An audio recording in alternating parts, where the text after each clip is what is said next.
So this is Jesse Maine Memorial Park, and it's in Thurston.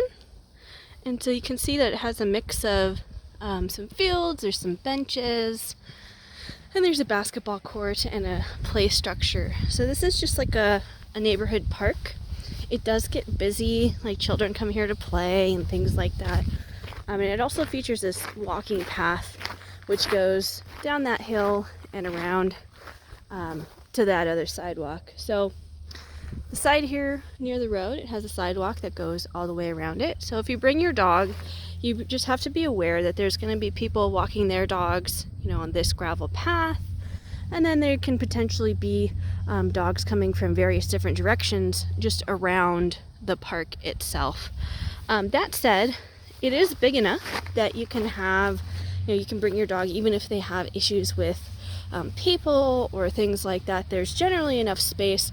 There's this pretty big field over here, and then I'll show you what the field over there looks like down at the hill. So you can see the path just sort of goes over this hill, it moseys over there, and then you have like a field on this side, and then there's a little bit of area over there. So it's just a sort of small neighborhood park, but it's definitely a good place to bring your dog when it's not busy. It's very accessible, and of course, there can be children here and things like that. So as far as dog-friendly parks go, this one's pretty friendly. As I stated earlier, it does get a little bit busy when there's a lot of kids around or things like that. People like to walk their dogs in the mornings and things, but most of the time, the majority of the people are coming through the path. So it also gives you,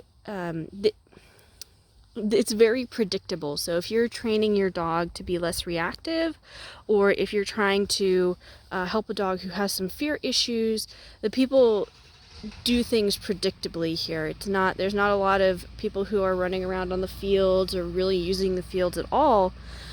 Except for, when I come down here to train and things like that, I'm using the fields, but most of the people just either stick to the path, or, they bring their children and there's children playing on the structures, or, there's, an impromptu basketball game going on here. So otherwise, it's a good place to work your dog, assuming that they're able to work within these proximities, because we do have this path here.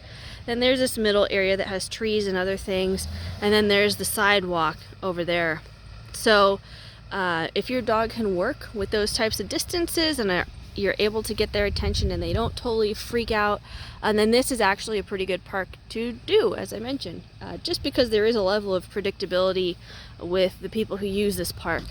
So it is quite a nice place to for a neighborhood park. Some neighborhood parks are very small, but this one is a pretty good size, and it works out nicely. You have a variety of locations to work your dog, or to exercise them, or to get whatever you need to do done.